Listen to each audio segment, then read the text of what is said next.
Hello students, स्वागत है आप सभी का अपने इस YouTube channel star study centre में। स्टूडेंट्स, कैसे हैं आप सब? आई होप आप सभी बढ़िया होंगे।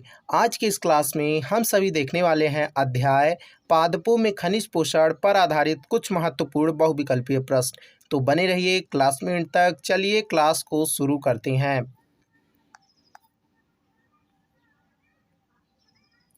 सबसे पहला प्रश्न है आप सभी के स्क्रीन पर, निम्नलिखित में पौधों में कौन एक सूक्ष्म पोषक है? चार ऑप्शन है इसके लिए। पहला है मैग्नीशियम, दूसरा है कैल्शियम, तीसरा है सल्फर, चौथा है कॉपर। तो इस प्रश्न का सही उत्तर है कॉपर। कॉपर पौधों में एक सूक्ष्म पोषक है।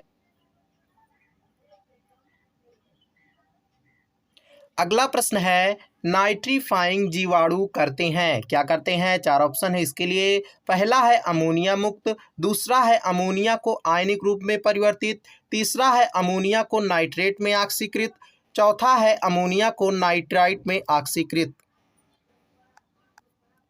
तो इस प्रश्न का सही उत्तर है अमोनिया को नाइट्रेट में ऑक्सीकृत। नाइट्रीफाइंग जीवाणु क्या करते हैं? अमोनिया को नाइट्रेट में ऑक्सीकृत करते हैं। अगला प्रश्न है, धान के खेतों में एजोला के साथ कौन सा नाइट्रोजन स्थिरीकारक सूक्ष्मजीव संबद्ध पाया जाता है? चार ऑप्शन है इसके लिए। पहला है स्पाइरुलिना, दूसरा है एनाबिना, तीसरा है फ्रैंकिया, चौथा है टोलिपोथ्रिक्स। तो इस प्रश्न का सही उत्तर है एनाबिना। आपको बता दें, एजोला नामक जलीय फर्न क्या करता है? एनाबिना एजोली नामक नील हरित शैवाल के साथ सहजीविता दर्शाता है। अगला प्रश्न है, निम्न में से किसमें सभी गुरु पोषक तत्व हैं? चार ऑप्शन है इसके लिए। पहला है बोरान, जिंक, मैग्नीज, दूसरा है आयरन, कॉपर, मॉलिब्डेनम, तीसरा है मॉलिब्डेनम, मैग्नीशियम, मैग्नीज, चौथा है नाइट्रोजन, कार्बन, फास्फोरस। तो इस प्रश्न का सही उत्तर है नाइट्रोजन, कार्बन, फास्फोरस। ये सभी गुरु पोषक तत्व हैं। जबकि बात करें बोरान, जिंक और मैग्नीज की, तो ये सभी कैसे पोषक तत्व हैं? ये सभी सूक्ष्म पोषक तत्व हैं।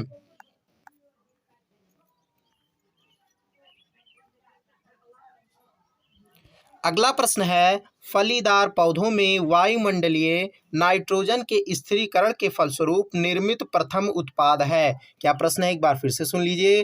फलीदार पौधों में वायुमंडलीय नाइट्रोजन के स्थिरीकरण के फलस्वरूप निर्मित प्रथम उत्पाद है। चार ऑप्शन है इसके लिए। पहला है नाइट्राइट, दूसरा है अमोनिया, तीसरा है नाइट्रेट, चौथा है ग्लूटामेट।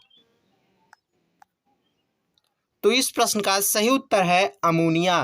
फलीदार पौधों यानी लेग्यूमिनस प्लांट्स में वायुमंडलीय नाइट्रोजन के स्थिरीकरण के फलस्वरूप निर्मित प्रथम उत्पाद अमोनिया है।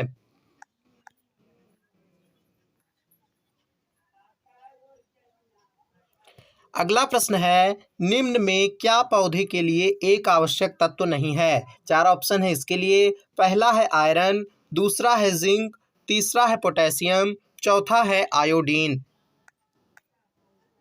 तो इस प्रश्न का सही उत्तर है आयोडीन। यह पौधे के लिए एक आवश्यक तत्व नहीं है। जबकि आयरन, जिंक तथा पोटेशियम ये तीनों तत्व पौधे के लिए अति आवश्यक हैं।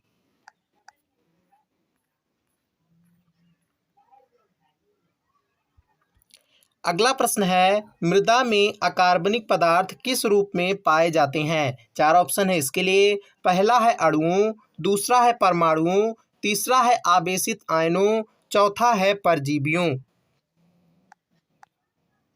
तो इस प्रश्न का सही उत्तर है आवेशित आयनों।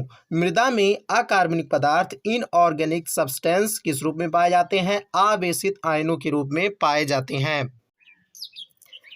अगला प्रश्न है, जिंक, मॉलिब्डेनम, आयरन तथा कॉपर हैं। चार ऑप्शन है इसके लिए। पहला है सूक्ष्म पोषक, दूसरा है अनावश्यक तत्व, तीसरा है गुरु पोषक, चौथा है इनमें से कोई नहीं। तो इस प्रश्न का सही उत्तर है सूक्ष्म पोषक। जिंक, मॉलिब्डेनम, आयरन तथा कॉपर पौधों में सूक्ष्म पोषक तत्व होते हैं।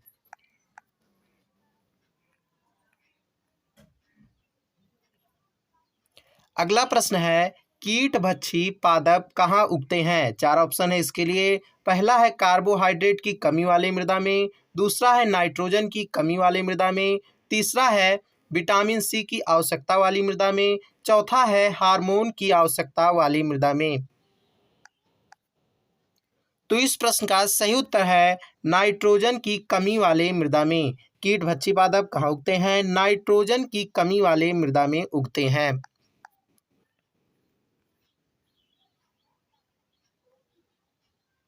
अगला प्रश्न है, फलीदार फसलों की मूल ग्रंथियों में पाए जाने वाले कौन जीवाणु नाइट्रोजन स्थिरीकरण में भाग लेते हैं? नाइट्रोजन फिक्सिंग में भाग लेते हैं। चार ऑप्शन है इसके लिए। पहला है राइजोबियम, दूसरा है एजोटोबैक्टर, तीसरा है क्लॉस्ट्रीडियम, चौथा है क्लोरोबियम। तो इस प्रश्न का सही उत्तर है राइजोबियम। फलीदार फसलों यानी लेग्यूमिनस क्रॉप्स की मूल ग्रंथियों में पाए जाने वाले राइजोबियम नामक जीवाणु नाइट्रोजन स्थिरीकरण में भाग लेते हैं। अगला प्रश्न है, फास्फोरस किसका संरचनात्मक तत्व है? चार ऑप्शन है इसके लिए। पहला है वसा, दूसरा है मंड, तीसरा है न्यूक्लियोटाइड, चौथा है कार्बोहाइड्रेट। तो इस प्रश्न का सही उत्तर है न्यूक्लियोटाइड। फास्फोरस किसका संरचनात्मक तत्व है? तो न्यूक्लियोटाइड का संरचनात्मक तत्व है।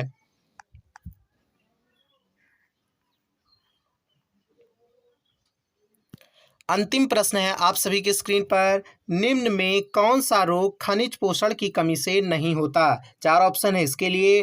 पहला है ऊतकक्षय, दूसरा है हरिमाहीनता, तीसरा है पांडुरता, चौथा है पर्णसंधियों का छोटा होना। तो इस प्रश्न का सही उत्तर है पांडुरता। पांडुरता ऐसा रोग है जो पौधों में खनिज पोषण की कमी से नहीं होता। स्टूडेंट्स, कैसा लगा क्लास? नीचे कमेंट बॉक्स में ज़रूर बताइएगा। चैनल पर नए हैं तो चैनल को सब्सक्राइब कर बेल आइकन को ऑल पर ज़रूर प्रेस कर लीजिएगा और दोस्तों के साथ क्लास को ज़्यादा से ज़्यादा शेयर करना बिल्कुल मत भूलिएगा। मिलते हैं ऐसे ही नेक्स्ट क्लास में।